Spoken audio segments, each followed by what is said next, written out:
희귀 질환인 혈전증 때문에 걱정이 많으신 걸로 알고 있습니다. 네, 저는 실제로 아스트라제네카 백신을 맞았습니다. 약간의 두통도 있었고 미열도 있었고, 근데 한 89%.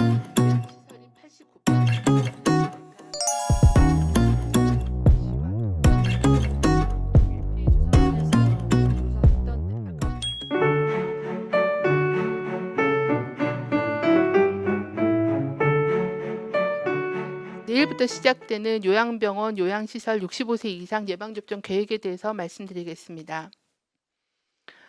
추진단은 65세 이상 연령층에 대한 아스트라제네카 백신 사용 결정에 따라 코로나19 예방접종 관리 시스템을 통해 접종 대상자에 대한 등록과 동의 절차를 진행하였습니다.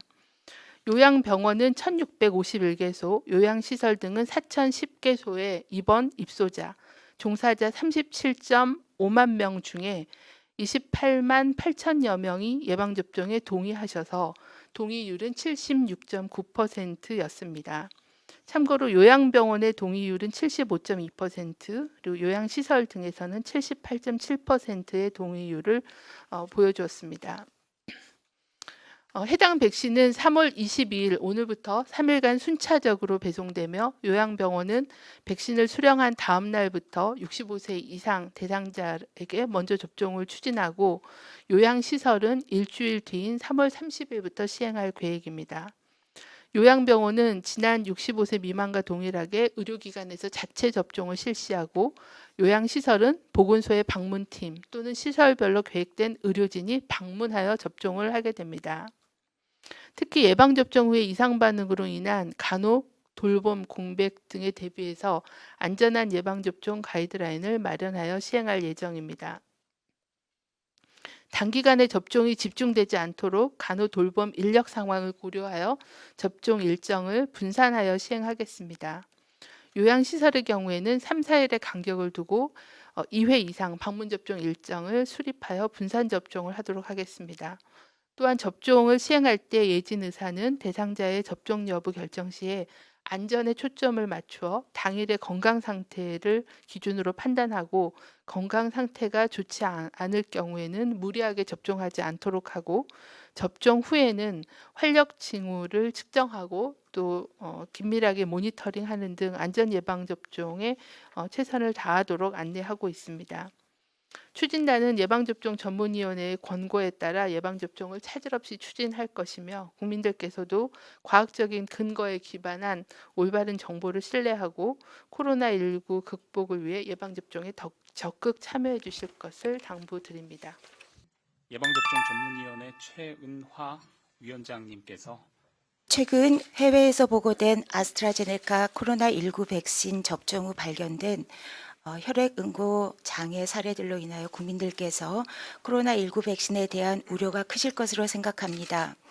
예방접종 전문위원회는 세계보건기구, 유럽의약품청, 영국의약품규제청에서 아스트라제네카 백신 접종 후 보고된 혈액응고 장애에 대하여 분석한 의학적 근거와 결론을 검토한 결과 아스트라제네카 백신을 포함한 코로나19 백신 접종 사업에 대하여 다음과 같이 공고합니다. 예방접종 전문위원회는 WHO, EMA, 영국의약품규제청의 입장과 동일하게 코로나19 범유행으로 인한 위험이 지속되고 있는 현 국내 상황에서 아스트라제네카 백신 접종을 지속하여야 함을 권고합니다. 아스트라제네카 백신은 임상시험과 실제 의료 현장에서 코로나19로 인한 중증 감염과 사망률을 감소시키는 효과적이고 안전한 백신으로 예방접종을 통해 얻는 이득이 부작용 위험보다 훨씬 크기 때문입니다. 이에 예방접종 전문위원회는 코로나19 백신을 접종받을 순서가 되신 대상자께서 미루지 말고 백신을 접종받으실 것을 적극 권장합니다. 화이자와 아스트라제네카 백신의 이상 반응에 어떤 차이가 있는지도 함께 설명을 해달라고 하셨습니다. 네, 먼저 이번에 아스트라제네카의 희귀 혈전증 때문에 EMA에서도 아스트라제네카에 대한 희귀 질환 사례가 보고된 것으로 알고 있습니다. 그 외에 유럽 같은 경우에는 아스트라제네카와 파이자가 비슷한 건수로 접종이 되었는데 일반적인 정맥혈전증과 같은 건수는 거의 유사한 거로 알려져 있습니다. 국내 같은 경우에 아스트라제네카 백신의 이상 반응이 조금 더 많은 것은 아스트라제네카의 접종 건수가 대략 60만 건, 그리고 파이자 접종 수가 5만 건 정도로 접종 건수가 많다는 점이 첫 번째 있을 수 있고, 두 번째는 알려진 바에 의하면 2차 접종 중에 아스트라제네카는 상대적으로 1차 접종 때의 근육통, 발열, 두통 같은 부작용이 상대적으로 많고, 파이자 접종 같은 경우에는 1차보다는 2차 때 해당 증상이 조금 더 많을 수 있는 것으로 알려져 있습니다. 따라서 국내에서 보고가 많은 것은 그런 점도 기여했을 것으로 생각하고 있습니다. 마지막으로 CVST나 DIC, 범발성 응고장애 같은 희귀혈전증 같은 경우에는 유럽에서 아스트라제네카에서 보고가 돼서 전수조사에 해당되는 자세한 조사를 했기 때문에 건수가 알려져 있지만, 파이자 백신 같은 경우에는 그런 구체적인 사례는 조사되지 않은 것으로 알고 있습니다. 일반적인 정맥혈전증의 발생 건수는 두 백신이 유사한 것으로 알고 있습니다. 기저질환이 있는 분들이 예방접종 후에 사망이나 또는 중증 이상 반응 신고 사례. 네, 우선 코로나19 백신 임상 시험을 디자인할 때 이 기저질환을 갖고 계신 분을 대상으로 임상 시험을 한 결과 이분들에서의 안전성이 확인되었습니다. 그럼에도 불구하고 기저질환을 갖고 계신 분들에게 코로나19 백신을 먼저 접종하실 것을 권장하는 것은 이분들이 코로나19로 인해서 감염되었을 때 중증으로 진행하실 위험과 사망의 위험이 높기 때문에 빨리 예방하시는 게 가장 중요합니다. 기저질환을 갖고 계시고 워낙 상태가 안 좋으신 그런 분들께서는 접종을 아마도 더 이제 고민을 많이 하실 것이라고 생각이 됩니다. 부작용에 대한, 아주 드문 부작용에 대한 위험 가능성이 완전히 배제되진 않았지만은 이게 100만 명당 1명 내외 정도로 매우 드문 사례이고, 또 그런 것에 대해서 저희가 충분히 교육하고 주의사항을 하고 있다라는 점을 고려한다라고 하면은 중증 감염으로 진행할 위험이 있는 분들은 거동이 불편하시거나 중환자실에 계신다 하더라도 접종을 받아야 될 것으로 생각합니다. 아스트라제네카 백신 접종에 대한 병원에 대한 동의율이 93%가 넘었는데 이번에는 77%로 16포인트 정도가 떨어졌다. 접종률 동의율의 차이에 이제 물론 국민들께서 불안한 마음도 반영이 되었다라고 생각을 합니다. 그리고 또한 65세 이상 고령 어르신, 특히 또 지역사회에 계신 어르신이 아니라 병원에 입원 치료 받고 계시는 분들이기 때문에 그런 건강 상태에 대한 그런 부분들도 반영이 일부 되었다고 생각을 합니다. 하지만 말씀하신 대로 백신에 대한 신뢰성을 확보하는 게 접종률을 높이고 또 접종률을 유지해서 코로나19를 극복하는 데 매우 중요한 일이라고 생각합니다.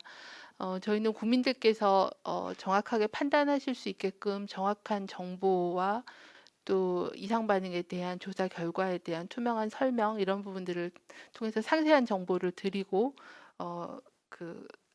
판단하실 수 있게끔 그렇게 안내를 철저히 하도록 하겠습니다. 또한 지금 현재 저희가 65세 이상 어르신들 접종을 시작하는 요양병원, 요양시설은 이제 저희가 지난 1년 동안에 경험했던 것 중에 가장 위험도가 높았던 그런 대상이십니다. 아무래도 기저질환도 있으시고 또 집단으로 입원 치료나 집단 생활을 하시기 때문에 어느 정도 유행이 생겼을 때는 감염률도 높고 또 치명률도 높을 수 있기 때문에 접종 대상이 되시는 그런 어르신들께서는 접종을 받으실 수 있게끔 의료기관 등을 통해서 잘 설명을 드리고 접종이 이루어질 수 있게끔 노력하겠습니다. 또한 국민들 신뢰를 회복하기 위해서 또 사회 저명 인사들이 접종하는 것도 바람직하다라는 그런 말씀도 주셨는데, 저희도 좀 더 신뢰를 회복할 수 있는 그런 방법들을 다양하게 강구하도록 하겠습니다.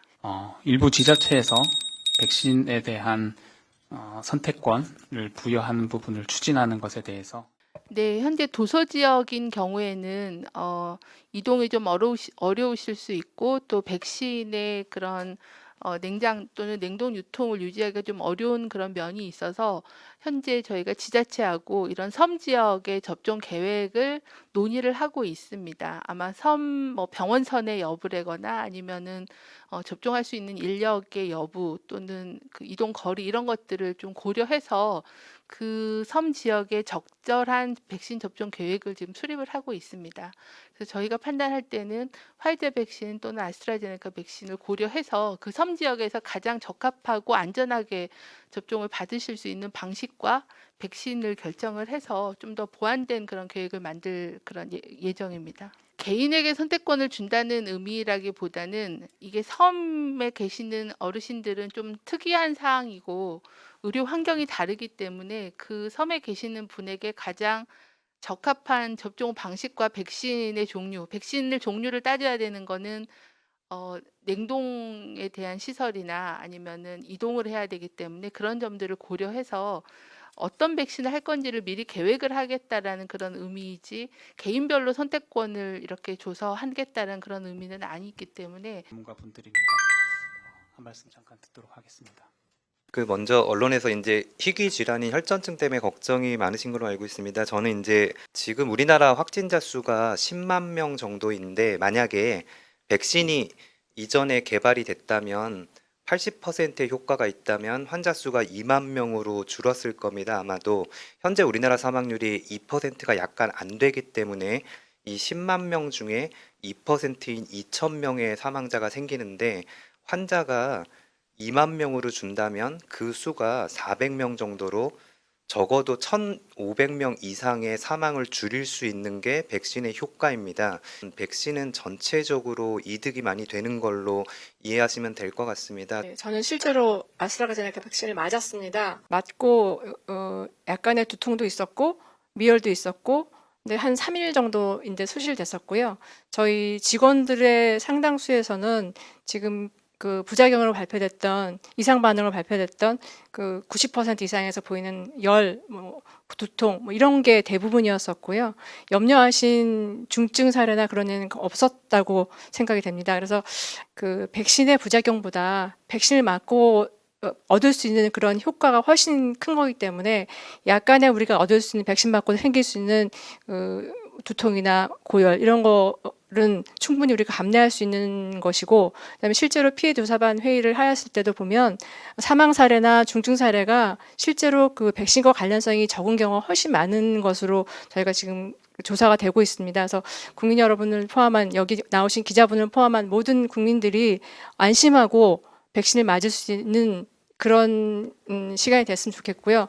네, 코로나19로 인해서 많은 분들이 사망하셨습니다. 아마도 이 코로나19로 인해서 사망을 줄이기 위해서 그동안에는 저희가 사회적 거리두기로 수동적으로 대처해왔다면 저희에게는 이제 백신이 왔습니다. 지금 현재 우려하고 계시는 이상 반응이 극히 드물게 나타나는 100만 명 중에 1명 내외인데 그것도 확인된 위험이 아니고 위험 가능성을 배제하지 못했다라는 점, 그리고 이에 대해서 적극적으로 대처하고 있다는 점을 고려하셔서 순위가 되신 접종자분들은 미루지 말고 접종하실 것을 다시 한번 당부드립니다. 상황에서 두 번째 봄을 맞이하고 있습니다.